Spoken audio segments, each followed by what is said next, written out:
నగరంలో ఏటీఎంల వద్ద సరికొత్త తరహా మోసాలు వెలుగులోకి వచ్చాయి. నగరంలోని ప్రజలను లక్ష్యంగా చేసుకుని యూపీ, బీహార్ రాష్ట్రాలకు చెందిన ముఠాలు కొత్తగా మోసాలకు పాల్పడుతున్నట్టు పోలీసులు గుర్తించారు. వీరు ఏటీఎం యంత్రాల్లో టెక్నికల్ టిప్స్ ద్వారా డబ్బు బయటకు రాకుండా చేయడం, కస్టమర్లు వెళ్లిన తర్వాత నకిలీ తాళం చెవితో డబ్బు దోచుకునే విధంగా పద్ధతిగా వ్యవహరిస్తున్నారు. ఈ మోసాలను ప్రస్తుతానికి ఎస్ఆర్ నగర్లో కనిపెట్టారు. పోలీసులు దీన్ని చాలా సీరియస్గా తీసుకొని విచారణ ప్రారంభించగా మే 3న తిరుమలగిరి పోలీసులు 2 నిందితులను అరెస్ట్ చేశారు.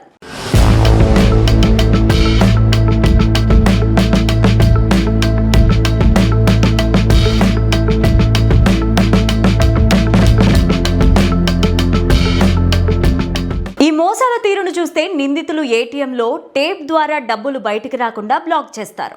కస్టమర్ డబ్బు డ్రా చేసిన వెంటనే ఖాతాలో నుంచి డిడక్షన్ అయిన మెసేజ్ వస్తుంది, కానీ చేతికి మాత్రం నగదు రాదు.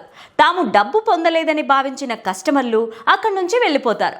ఆ తర్వాత నిందితులు నకిలీ కీలు వాడి ఏటీఎం యంత్రాన్ని తెరిచి లోపల ఇరుక్కుపోయిన డబ్బును దొంగలించేస్తారు. బ్యాంక్ రికార్డుల ప్రకారం డబ్బు కస్టమర్కు అందించినట్లు కనిపించడం వల్ల బాధితులు ఏదైనా మిషన్ లోపమా లేక వేరే ఏదైనా యంత్రం సమస్య అని భావించి నిర్ఘాతపోతూ ఉంటారు. ఈ మోసాలపైన బాధితుల ఫిర్యాదు అందిన వెంటనే బ్యాంకింగ్ సిబ్బంది సీసీటీవీ ఫుటేజీలను పరిశీలించి అనుమానాస్పదం కలిగిన వ్యక్తులను గుర్తించారు.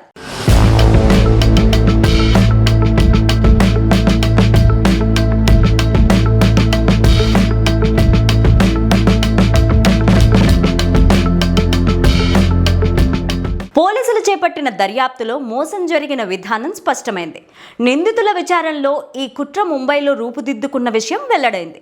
ప్రస్తుతం ఈ ముఠాలో మరికొంతమంది అనుమానితులను గుర్తించిన పోలీసులు వారిని పట్టుకునే పనిలో పడ్డారు.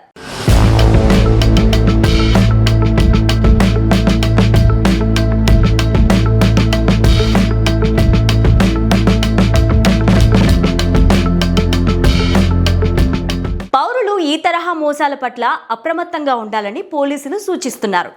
ఏటీఎంలో డబ్బు డ్రా చేసిన వెంటనే నగదు రాకపోతే తక్షణమే బ్యాంకు సిబ్బందికి లేదా పోలీసులకు సమాచారం ఇవ్వాలని, ఏటీఎంలో అనుమానాస్పదంగా కనిపించే టేపులు, ప్యానెళ్లతో మార్పులు కనిపిస్తే దానిపైన అప్రమత్తత అవసరమని సూచిస్తున్నారు.